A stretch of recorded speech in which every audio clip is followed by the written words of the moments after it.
3 invités avec nous chaque soir pour décrypter les mouvements de la planète marché. Il n'y en aura que 2 aujourd'hui. Vincent Lecartier avec nous, responsable de l'allocation d'actifs de WeSave. Bonsoir Vincent. Bonsoir Grégoire. Oui, je suis un peu perclus d'habitude, effectivement, dans cette émission. Axel Bott avec nous également, directeur de la stratégie de marché chez Ostrom Asset Management. Bonsoir Axel. Bonsoir. Merci d'être là. Revenons quand même sur ce que nous disait Jérôme Powell hier soir. Axel, nouvelle projection économique du staff de la Réserve fédérale américaine qui montre qu'il y aura donc plus de croissance, sans forcément beaucoup plus d'inflation d'ailleurs pour cette année et pour l'an prochain. Et visiblement, Jérôme Powell, au nom du board et en son nom propre, on l'a compris, et semble-t-il envie d'embrasser, voire de soutenir, voire de supporter ce régime de croissance nominale plus élevé. Oui, on a vu même que le consensus autour d'un scénario à 3 baisses des taux s'est plutôt renforcé, puisqu'il y a 9 des membres, des 19 membres du FOMC qui se prononcent en faveur de 3 baisses, probablement une majorité du board, et tout le monde est un petit peu à l'unisson finalement dans cette idée. C'est plus qu'en décembre. Non mais point très important, puisque tout le monde avait le nez sur les dots, en révisant la croissance nominale à la hausse. Il y a plus de membres qui pensent qu'il faudra 3 baisses de taux malgré tout cette année. Oui, parce qu'en fait, les dots sont un petit peu migrés. C'était à peu près équiprobable entre 2, 3 et 4 baisses de taux. Ceux qui prévoyaient 4 baisses sont plutôt un petit peu ralliés à la solution à 3 baisses des taux. Mais quelque part, ça ancre les anticipations de façon très très forte. Et il y a dans ce discours de Jerome Powell, quelque part, une idée qu'on peut un petit peu minorer la trajectoire un petit peu chancelante de l'inflation. On a vu les prix à la production qui étaient un petit peu problématiques. Le CPI était aussi un petit peu plus haut qu'attendu. On voit les données de l'immobilier, c'est quand même un secteur extrêmement sensible à la politique monétaire qui en fait se redresse et donc qui devrait peut-être interpeller la Fed sur le degré de restriction monétaire adéquate dans cette économie. Et il est même allé jusqu'à dire que la croissance forte de l'emploi n'est pas forcément une raison suffisante pour ne pas baisser les taux. Donc c'est vraiment une orientation particulièrement accommodante de la Fed. Ils sont convaincus d'être restrictifs alors qu'il n'y a pas beaucoup d'indicateurs qui semblent indiquer que une restriction monétaire, quand on regarde l'ensemble des marchés, on voit bien que la réaction, quelque part, valide ça, va dire une prolongation d'une tendance qui est extrêmement favorable à la croissance nominale, donc, quitte à assumer un peu plus d'inflation. Qu'est-ce que vous pensez de cette approche ? Enfin, je veux dire, bon, après, il y a toujours la balance des risques. Il explique toujours qu'il y a un risque de couper trop tard, mais il y a aussi un risque de couper trop tôt, qu'ils en ont conscience, etc. Mais c'est quoi le risque principal pour vous de l'approche de la Fed telle qu'elle est exprimée à ce stade-là ? Bon, le risque dans l'économie américaine, c'est toujours un emballement financier. C'est-à-dire qu'on est à un moment encouragé un petit peu trop de dettes. On commence à avoir des petits signaux sur les cartes de crédit. On sait le commercial real estate depuis un certain temps qui s'est à peine détendu en termes de nouveaux crédits depuis SVB. Donc, on n'a quand même aucun signal de crédit crunch dans une économie, alors même que la Banque centrale est censée resserrer la politique monétaire, donc agir sur la demande agrégée. On voit que la demande est très forte, puisque prenant l'estimation même de la Fed d'un potentiel à 1,8, si on projette 2,1 cette année, entre le 4e trimestre 2023 et le 4e trimestre 2024, on projette une croissance meilleure en moyenne, meilleure que le potentiel, et donc génératrice potentiellement de déséquilibre. On ajoute à ça une politique monétaire un peu trop accommodante. Ça va engendrer un certain nombre de bulles. Alors elles se font sur un certain nombre d'actifs assez identifiés et puis aussi un peu en parallèle des marchés financiers classiques avec Bitcoin, l'or qui aussi traduit un peu peut-être cette anxiété sur l'inflation ou sur un risque financier. Donc voilà, on a comme ça des signaux faibles, un petit peu en dehors des radars des principaux marchés financiers, mais qui indiquent que non, la politique monétaire est peut-être un peu trop un tuyau percé, Donc, et l'excédent de liquidité va gonfler un certain nombre de prix d'actifs. C'est plutôt assez dangereux. Maintenant, il y a une raison inavouable d'avoir cette politique monétaire, c'est le refinancement de l'État fédéral.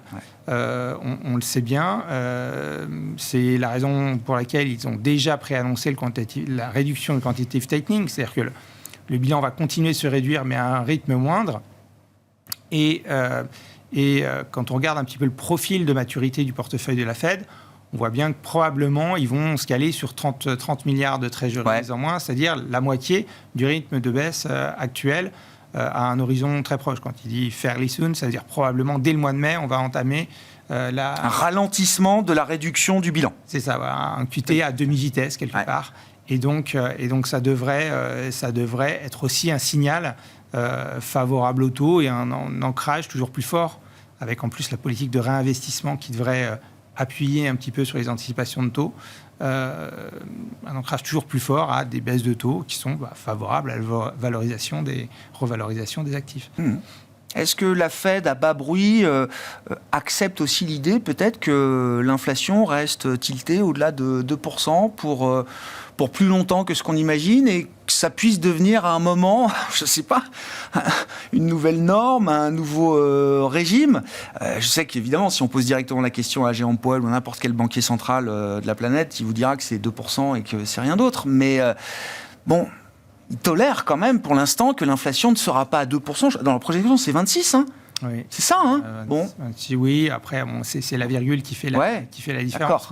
Mais et puis, il y a toujours beaucoup de reverse engineering dans les projections de la Fed. Mais il n'y a pas d'abandon de cet objectif. Il ne peut pas y en avoir d'abandon officiel.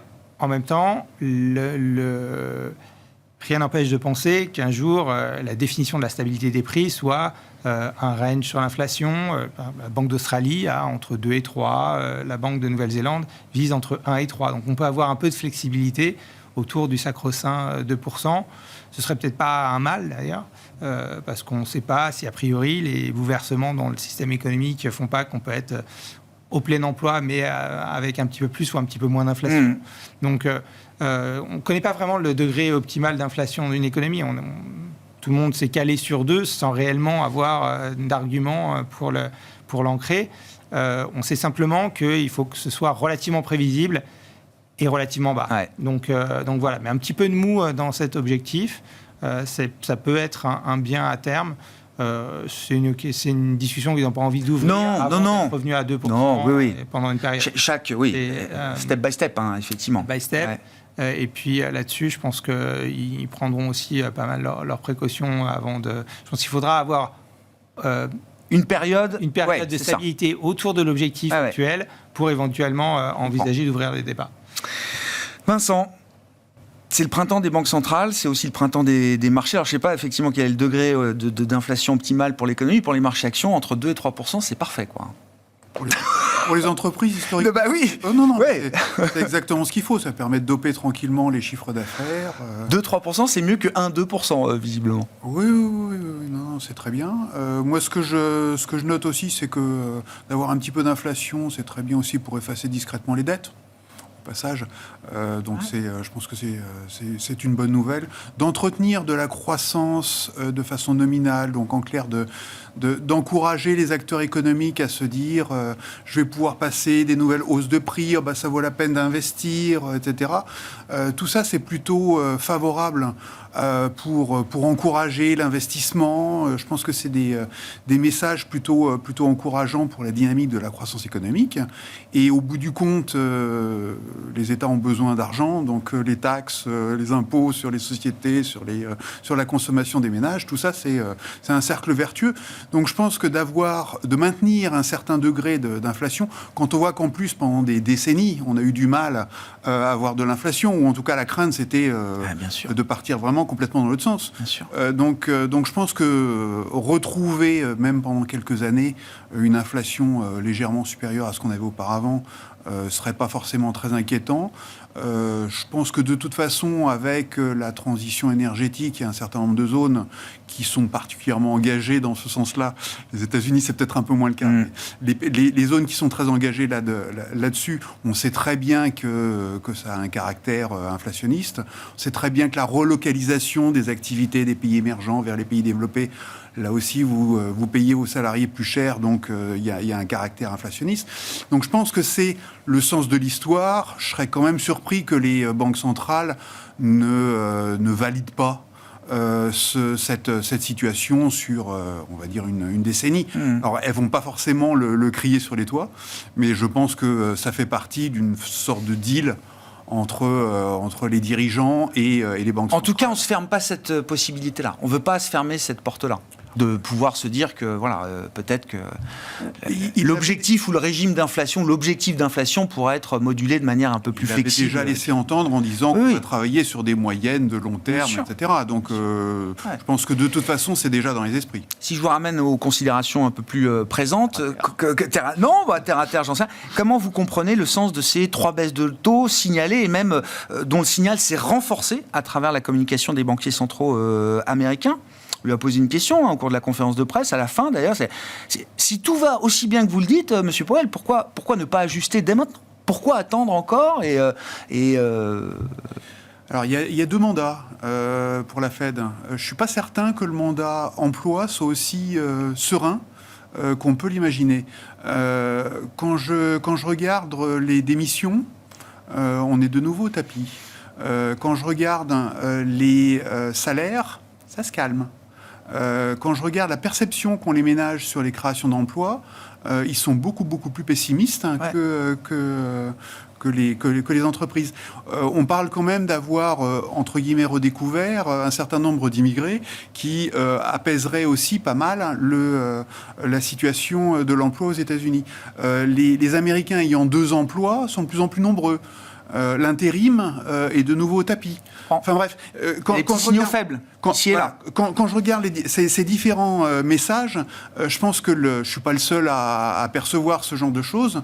Et je pense que dans les choses que la Fed a probablement un petit peu en tête, c'est aussi qu'il y a potentiellement un risque de dégradation du marché de l'emploi, que si ça doit se dégrader, ça risque probablement d'arriver plutôt vers la fin de l'année, et que ça tomberait malheureusement en plein au moment de l'élection. Ouais. Donc si vous voulez vous décharger un petit peu du stress d'avoir politisé vos décisions monétaires, vous avez intérêt à aller dans le sens du marché, ça fait plaisir à tout le monde, donc de commencer les baisses vers le mois de juin, et ensuite d'essayer d'avoir un discours justifiant le rythme régulier des baisses de taux à venir pour, là encore, dépolitiser le message. Donc je pense que si en juin, ils nous baissent effectivement les taux, je pense qu'ils l'accompagneront d'indicateurs clés qu'ils vont suivre en les ayant préalablement bien choisis pour être à peu près certains que de toute façon, ils iront dans le sens d'une détente,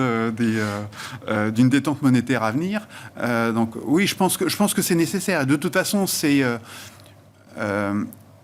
indispensable pour les États-Unis d'avoir un coût de l'endettement qui baisse. Quand on voit le rythme auquel la dette flambe et la charge de la dette... Charge d'intérêt, bien sûr. Il faut impérativement, de toute façon, baisser le coût de la dette. Donc ça me paraît de toute façon logique qu'il procède comme ça. Le marché a bien compris le sens des baisses de taux qui sont signalées, je pense que le marché... Que ce n'est pas un cycle d'accommodation qui nous ramène trop loin en arrière. Je pense que le marché se trompe parce qu'en fait, les baisses passées correspondaient généralement à des baisses pour contrer un choc économique, financier, tout ce qu'on veut, sanitaire. Voilà. Je pense que cette fois-ci, c'est un ajustement technique qui permet d'avoir des taux d'intérêt réels qui se maintiennent à un certain niveau et qui permettent au bout du compte à l'économie de poursuivre un rythme satisfaisant pour tout le monde. Donc je ne pense pas que l'intégralité du marché ait bien compris que ce soit un simple ajustement technique, et je pense qu'un certain nombre ont encore dans l'idée que c'est pour faire face à un risque de dégradation économique qui viendrait quand même. D'où mon impression qu'on a encore un certain nombre d'investisseurs qui sont sceptiques à l'égard de la croissance économique et qui du coup ont un positionnement trop défensif, pas assez impliqués sur les actions, et que si on voit les marchés monter, c'est aussi parce que ces retardataires, au fur et à mesure, soit sont en train de le faire, soit le feront au fur et à mesure que les banques centrales vont baisser les taux, sont en train de capituler sur le fait que leur scénario est erroné et qu'il va falloir changer un peu de mindset et rentrer dans l'idée qu'on peut avoir une croissance pérenne. sur le sens de ces baisses de taux, de cet ajustement du réglage de la politique monétaire. Est-ce que le marché a bien compris ce que veut nous dire la Fed, sachant que, je mets de côté évidemment le Covid, mais la dernière fois que la Fed a renversé son réglage de politique monétaire, c'était un peu brutal. C'était fin 2018 ou début 2019, c'est ça, Axel ? Et ça s'est fait pour des raisons de marché qui ont fait capituler et qui ont fait craquer la Fed. Oui, là, à ce moment, au quatrième trimestre 2018, de mémoire, le S&P doit faire moins 10. Et on a, à un moment, sur une période en tout cas, voilà. Et on a une tension sur le marché des leverage loans pendant plusieurs semaines. C'est difficile de justement faire sortir ces prêts spéculatifs des bilans bancaires et de les diffuser au travers de la titrisation. Donc, comme c'est un canal très important pour la distribution de crédit aux États-Unis, la Fed avait vraiment renversé sa position. À l'époque, elle projetait 3 hausses pour 2019. On va être 3 baisses, en fait. Je vous oblige à fouiller dans vos... Et donc, voilà, le deuxième élément qui peut leur faire hésiter, c'est que je pense qu'aujourd'hui, sur les marchés, il y a un positionnement extrêmement marqué sur ce qu'on appelle les trades de base. Les trades de base sont sur le marché obligataire, les arbitrages qui sont faits entre les marchés dérivés et les marchés cash. Marché cash, donc forcément lié au financement du Trésor. Et c'est une tuyauterie qui est très importante pour que ces marchés fonctionnent bien. Et on peut craindre qu'à un moment, du fait des problématiques de dette, du fait du mur de refinancement qui s'accumule avec l'augmentation des émissions à 2 ans, 3 ans, 5 ans du Trésor qui vont se traduire par un mur de financement à l'avenir, que ça se grippe un peu et qu'on se retrouve dans la situation, là pour le coup, de septembre 2019, où le marché du repo se tend immédiatement, auquel cas la Fed a les moyens de le contrer. Hein. C'est toujours la même chose, il faut lâcher la liquidité et prêter sur ce marché du repo. Mais on peut avoir ce type d'accidents financiers. Et à l'époque, donc, ils sont intervenus, alors même que, objectivement, la croissance est à peu près à 2, il n'y a pas de chômage particulièrement, il n'y a pas de sujet sur la croissance. Donc, c'est toujours ça, sur un peu un équilibre fragile. Mais cette expérience de 2018-2019, ça les a marqués.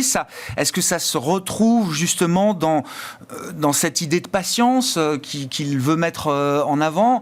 On pourra quand même ajuster un peu les taux à la baisse, on va réduire le rythme de réduction du bilan, on ne veut pas recommettre d'erreurs qu'on a pu commettre dans le passé ? Je pense que ça traduit plus la décision sur le bilan que sur les taux. Okay. Donc ça, c'est plus cet aspect-là. On en parle moins parce que c'est vraiment très technique et je pense que la plupart des marchés financiers sont focalisés sur la trajectoire des taux. C'est plus normal. Mais effectivement, je pense que c'est la raison essentielle de la volonté de vouloir diminuer le rythme de diminution du bilan. Bon, quelle communication est-ce qu'on peut attendre justement sur le chemin des baisses de taux une fois la première baisse de taux délivrée ? Question pour la Fed, question pour la BCE également. Comment est-ce qu'ils vont communiquer au marché la suite de la séquence ? Et c'est un vrai problème pour certains. Bostic d'Atlanta, Fed d'Atlanta, est très inquiet justement de voir une exubérance refoulée chez les investisseurs qui repartiraient de l'avant dès la première baisse de taux délivrée. Il veut essayer de casser un peu ce risque-là en amont, par exemple. Lui est très soucieux du fait que si finalement l'inflation ne suit pas la trajectoire projetée, il serait dans l'obligation quelque part de soit d'arrêter les baisses, soit au risque de perdre une certaine crédibilité dans ce cycle. On a déjà vu, par exemple, le Canada et l'Australie qui avaient entamé des phases de pause, être contraints de relever... de repartir de l'avant. De repartir de la hausse, parce que sur l'inflation, ils avaient été un peu trop... pris trop d'avance. Donc c'est un peu un schéma de contre-pied qui peut faire mal au marché, d'ailleurs, et engendrer peut-être des débouclements avec, pour le coup, peut-être des effets réels sur l'économie. Donc, Bostic est un des premiers à avoir proposé un statu quo prolongé pour voir ce qui se passe. Et là, il est assez prudent sur l'ampleur des baisses. Il est plutôt en faveur de 2 que 3. Ah ouais. Bon. En Europe, et même au sein du G10, oui, la Suisse, ça fait partie quand même des 10 plus grandes devises du monde, bien sûr. Donc, la Banque nationale suisse ouvre la voie. Est-ce que c'est normal de l'avoir tiré la première aujourd'hui dans cet univers du G10, Axel ? Oui, il me semble. Déjà, la Banque nationale suisse ne serait réunie que 4 fois par an. Donc, ça donne peu moins de latitude. Ouais. Et donc, ça a bien précipité le mouvement. Il faut savoir que la Banque de Suisse ne fait pas de la politique monétaire classique. Ils ont un objectif d'inflation interne, mais qui joue à peu près aucun rôle dans leurs décisions. Ils sont d'énormes investisseurs sur les marchés internationaux. Ils ont un bilan qui fait 120 points de PIB suisse et ils ont 3 milliards d'Apple en stock. Donc, c'est vraiment un investisseur en tant que tel. Et ils sont confrontés à la hausse de leur devise qui leur coûte extrêmement cher, en plus de la réévaluation des obligations. 23, ça a été une grande année d'appréciation du franc suisse. D'appréciation du franc suisse et de perte pour la BNS en centaines de milliards. Ouais. Donc c'est vraiment très, très compliqué. Je pense qu'ils ont un intérêt, un petit peu comme les Norvégiens aussi, à avoir une devise un peu plus faible. Les Norvégiens sont déjà une devise faible, mais eux subissent un petit peu les flux de valeurs refuge vers le franc suisse contre lesquels ils doivent se battre. Ouais. Et donc c'est plutôt ça qui les motive. Aujourd'hui, ils peuvent se cacher derrière l'inflation, mais encore une fois, je ne pense pas que ce soit la réelle raison. Et ils avaient une certaine latitude pour baisser les taux, ils vont continuer à le faire. Je pense qu'ils le feront peut-être à tous les trimestres cette année. C'est un signal qu'on peut extrapoler pour notre banque centrale à nous. Je me souviens qu'en 22, j'ai revérifié. La BNS tape entre la Fed et la BCE. Je crois que c'est ça. En juin 22, la BCE c'est juillet et la Fed avait dû taper juste avant, quelques semaines avant. C'est ça. Je pense que la BCE... Il y a une coordination naturelle de ce point de vue-là c'est-à-dire que pour la Banque de Suisse... il y a une muraille de Chine entre la BNS et l'Europe, zone euro. Ils sont très sensibles au taux de change euro-suisse. Et pour avoir un maximum d'impact, ils sont obligés de taper un petit peu avant les autres. Donc pour essayer de jouer sur la devise dépréciée. Ça s'est vu d'ailleurs, ça a marché. De ce point de vue-là, ça a marché. Et je pense qu'ils vont pas se poser la question. Peut-être qu'ils feront même des mouvements plus importants par la suite pour effectivement contrôler un peu mieux le taux de change. Une fois qu'on a vu la BNS, qu'on a entendu la Banque d'Angleterre, c'est un statu quo, mais encore une fois, les deux faucons du comité de politique monétaire ont capitulé. Ils recommandent plus de monter les taux. Gouverneur Bailey de la Banque d'Angleterre est quand même très dovish dans son discours en disant, là aussi, comme Powell, on n'attendra pas que l'inflation soit revenue à 2% pour commencer à ajuster le réglage de notre politique monétaire. Est-ce que ça conforte ce que tout le monde attend de la BCE, par exemple, aujourd'hui, Vincent, à savoir un démarrage au printemps? On est entré hier dans la saison du printemps.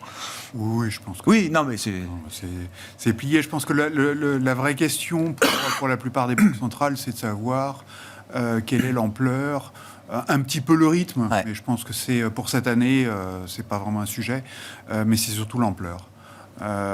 Et je pense que là, on continue d'avoir des faucons au sein de la Banque centrale européenne. Ça va se faire à tâtons?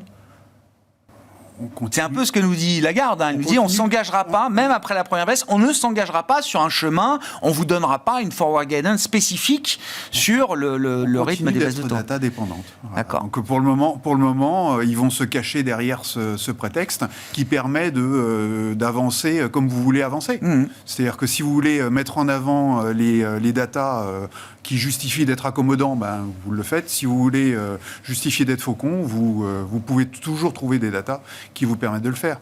Donc pour moi, ça sera juste un débat politique interne. Je pense qu'un des vrais sujets quand même, c'est les élections qui approchent. Lesquelles? En Europe. Oui, l'Europe, d'accord, oui. Il y en a partout. L'air de rien. Oui. Avec un gouvernement allemand qui, d'un point de vue budgétaire, est quand même coincé. Donc si derrière la Banque centrale européenne ne vient pas quand même soutenir un petit peu l'ensemble, je pense qu'il n'y aura qu'une seule solution possible. Et pour ça, les élections sont très importantes.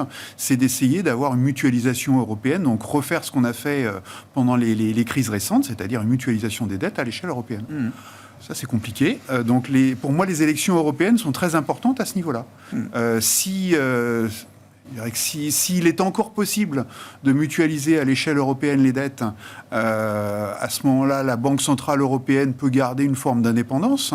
Si par contre, l'équilibre politique ne le permet pas, au sein du Parlement européen, là, je pense que pour le coup, la pression qu'il y aura sur la BCE pour baisser ses taux, pour permettre à l'ensemble de l'Union européenne de se lâcher d'un point de vue budgétaire. Oui, enfin, de trouver de nouvelles marges de manœuvre, Vincent, au-delà des marges de manœuvre domestiques et nationales. Donc là, je pense que c'est une évidence. Et il faudra relancer pas seulement des achats de dettes green, mais aussi des achats de dettes santé, des achats de dettes défense. C'est le sujet du jour, je crois d'ailleurs, à Bruxelles. Je pense que pour moi, c'est une évidence qu'il va falloir élargir les sujets d'achat si jamais on n'est pas capable de faire un financement européen. Axel, on demande beaucoup, on aime bien la forward guidance des banques centrales. Est-ce que du point de vue des politiques budgétaires, est-ce qu'on a une fiscal guidance ? Elle a été atténuée dans le degré de consolidation qu'on envisage. On est toujours dans l'idée qu'il faut faire de la consolidation budgétaire à partir de points qui peuvent être un peu préoccupants pour l'Italie, la France, comme d'habitude. Mais on n'a pas, je pense, encore de coordination marquée dans les politiques budgétaires. On n'a pas de budget européen. Alors certes, on peut ponctuellement faire des plans de relance qu'on ne sait pas financer d'ailleurs, puisque la fiscalité associée au Next Gen EU, elle est encore à déterminer, on va dire. Ce sera probablement une fiscalité verte, une sorte de protectionnisme qui peut-être occasionne ces rushs sur les véhicules électriques chinois avant qu'ils puissent plus entrer. Non, mais voilà, c'est ce genre de choses qui est pas... On a mis un peu la charrue avant les bœufs parce que l'urgence le commandait, mais on n'a pas encore on n'a pas de budget fédéral ligne de non. Non. Et effectivement, ça rend le truc beaucoup moins réactif que les contraintes nationales et, disons, l'interaction entre les réticences et les contraintes de chaque pays. Donc, on a des pays qui sont en récession, comme l'Allemagne, et une des causes essentielles, c'est qu'il n'y a aucun support fiscal, aucun amortisseur face à l'évidence d'un changement d'environnement. Vous n'avez plus l'énergie pas chère, vous n'avez plus les débouchés chinois, vous n'avez plus plein de trucs, vous avez la construction qui part à volo, et il n'y a pas de réponse. Donc effectivement, ça paraît absurde. Et probablement, si on avait un budget européen, d'une manière ou d'une autre, on passerait outre ces réticences nationales. Mais ça veut dire que là aussi, la divergence entre les États-Unis et l'Europe va se creuser sur le plan de l'impulsion budgétaire, ou est-ce que tout le monde, à un moment, quand même, va remettre un peu d'ordre dans tout ça, profitant d'ailleurs de la croissance nominale et peut-être d'une forme de régime économique un peu stable pour quelque temps, on peut l'espérer.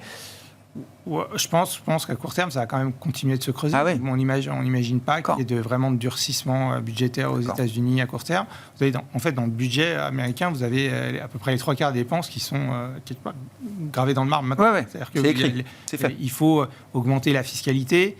Et les élections, c'est tous les 2 ans aux États-Unis. Donc c'est très souvent difficile de faire passer. Si Trump, en plus, parvient à gagner, ce ne sera pas le sens de l'histoire. Donc je pense qu'effectivement, l'écart en termes d'impulsion budgétaire va se maintenir, entre les deux zones. Sur les marchés, Vincent, quand tout monte, qu'est-ce qu'on fait ? Est-ce qu'on achète tout ? Est-ce qu'on fait du tri quand même ? Est-ce que tout monte déjà ? Non, tout ne monte pas. Tout ne monte pas. Vous avez encore un retard très important des marchés émergents. Vous avez un retard encore très important des petites capitalisations.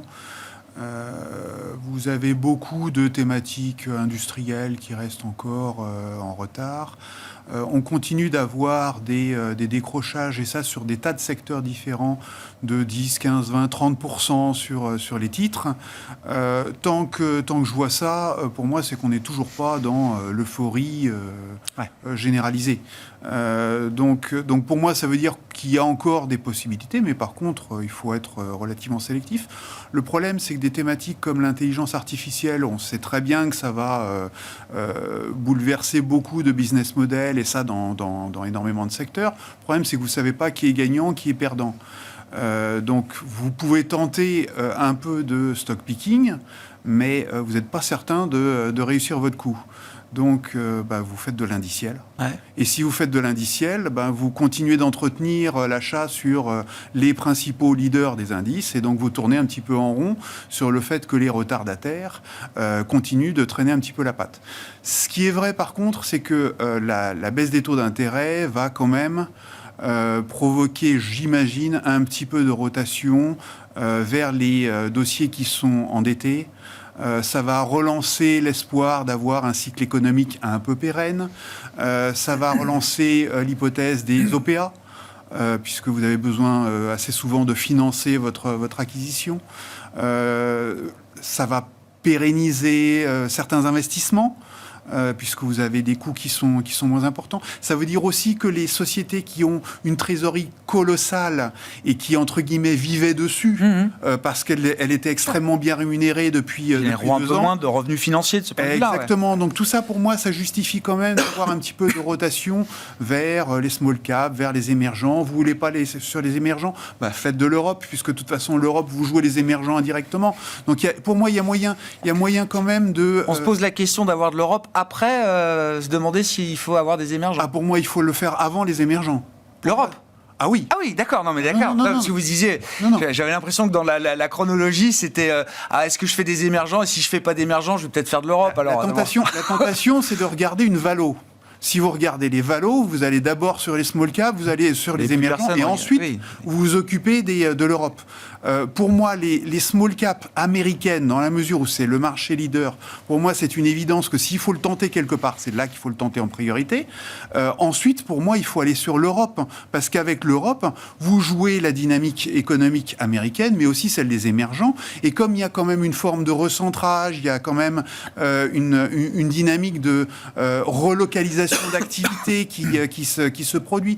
On essaye quand même de créer, tant bien que mal, des batteries électriques, des semi-conducteurs en Europe, un peu de défense. On a quand même reconstitué un petit peu de circuits énergétiques avec la crise en Ukraine. Donc, toutes ces choses-là, pour moi, elles justifient quand même d'être repositionnées sur l'Europe. Et il faut quand même se rappeler qu'on a un taux d'épargne qui est monstrueux. En Europe, en France, on a 17% de taux d'épargne. Aux États-Unis, ils sont aux alentours de 4 à l'heure actuelle. Oui, mais enfin, là, c'est des comparaisons. Oui. Donc, je veux bien qu'on soit pessimiste sur les perspectives, mais dès lors que vous avez un tout petit peu de reprise économique, que vous avez un peu moins d'inflation en Europe, l'épargne, je ne suis pas certain qu'elle reste à ce niveau-là. Donc, elle va se redéverser dans de la consommation ou dans de l'investissement de la part des ménages. Donc, vous aurez, pour moi, une justification à vous repositionner sur l'Europe. Oui, pour moi, c'est une belle zone. Ouais. C'est une belle zone. Ouais. Pour un investisseur américain en dollars, là, il y a un vrai intérêt à sortir un petit peu justement du dollar. Je sais pas, en plus, ils doivent être tous au max quand même de ce qu'ils peuvent acheter en Nvidia, en tech, en tout ça. Est-ce que là, il y a quand même un alignement de planètes pour que ces investisseurs globaux importants pour les marchés financiers amènent un peu de new money sur des marchés comme l'Europe, parce que l'Europe là peut justement tirer son épingle du jeu dans le contexte du moment, Axel. Alors peut-être que l'assouplissement monétaire apportera un petit peu de détente sur le dollar. Je pense que c'est aussi ce gros rééquilibrage, je pense qu'il est indissociable du taux de change euro-dollar. Si jamais le dollar enlever un petit peu cette prime de stabilité que l'économie américaine en général nous apporte. Là, probablement, il y aurait des velléités de diversification, mais je rejoins clairement le propos précédent en disant qu'il y a des rotations qui vont s'opérer déjà au sein du marché américain, peut-être avant. Effectivement, les small caps seront sensibles à l'allègement monétaire. Le Russell a quasiment rien fait depuis l'année dernière, quasiment rien fait cette année encore. Donc, il y a matière à rattrapage là-dessus. Et ensuite, effectivement, éventuellement, aller racheter l'Europe. L'Europe est un peu une énigme quand vous regardez les flux, parce que on a l'impression que tout le monde vend l'Europe tout le temps. Et c'est assez bizarre. Troublant, oui. Assez troublant. Et pour autant, quand on regarde les rendements en dividendes, les 200 milliards de rachats d'actions maintenant qui sont régulièrement postés chaque année, on pense qu'il y a des flux auxquels il faut faut faire attention, qui sont internes aux entreprises, quoi, et qui sont de rendement à l'actionnaire, qui peuvent être très, très attrayants. Ça a mis... Mais c'est des tendances qui peuvent perdurer longtemps. Hein. Pendant des années, on a regardé la bourse japonaise en se disant c'est pas possible, il y a plus de cash que de market cap dans beaucoup de boîtes. Très bon exemple. Oui. Et ça a mis du temps à redevenir une thématique qui, là pour le coup, début d'inflation, normalisation, quelque chose comme ça a été... Puis il y a eu un vrai travail structurel des opérateurs de marché japonais pour justement inciter les entreprises à se vendre un peu mieux peut-être auprès des investisseurs globaux aussi. Hein. Ça c'est certain. Voilà. On avait totalement oublié un marché qui était peut-être extraordinaire. Enfin, le marché leader de la fin des années 80. Ah bah... Mais ça avait peut-être traumatisé beaucoup de gens, mais tout d'un coup, une thématique qu'on voit dormir pendant des années se raffermit. Ça peut être le cas de l'Europe. Je pense qu'il ça peut se payer plus cher, le marché européen, sans problème. Structurellement. Et quand on regarde structurellement, on fait souvent la comparaison avec les 7 magnifiques. On a des équivalents avec des marges très élevées, très stables, très visibles, qui peuvent être ces éléments leaders aussi d'un rebalancement. Donc, regardez tout simplement la composition de l'Eurostoxx aujourd'hui par rapport à la composition de l'Eurostoxx, allez, on va dire, au moment de la grande crise financière ou avant, c'est plus du tout la même chose. Hein. Bien sûr, ça évolue beaucoup. Et c'est, je pense, voilà, c'est quelque chose qui se passe sur la bourse européenne et c'est peut-être sous-apprécié par les investisseurs internationaux. Ouais. Bon, on verra. Hein, je voyais dans l'enquête BofA sur le mois de mars auprès des gestionnaires d'actifs, plus gros mouvement de réallocation vers les actions européennes qu'on n'a pas vu depuis 4 ans maintenant. Donc il y a quand même, au moins sur un mois, une intention affichée quand même de réallouer un peu d'actifs sur l'Europe. Quand je disais tout à l'heure tout monte, est-ce qu'il y a du tri à faire ? Je pense notamment à la tech américaine. Alors, je comprends dans votre idée, Vincent, il ne faut pas lâcher. Est-ce que ça peut se payer encore plus cher ? Oui. Enfin, ça dépend des dossiers. Moi, ce que je note, c'est que tout le monde a un focus sur les 7 magnifiques. Les 7 magnifiques, il faut essayer de relativiser un petit peu les choses. La première, c'est que...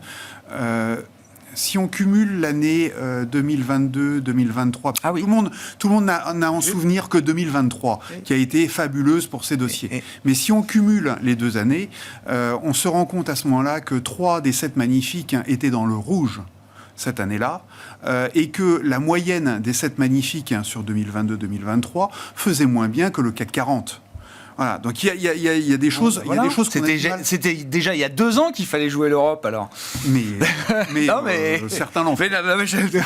Certains l'ont fait. C'est pour les Américains que je dis ça.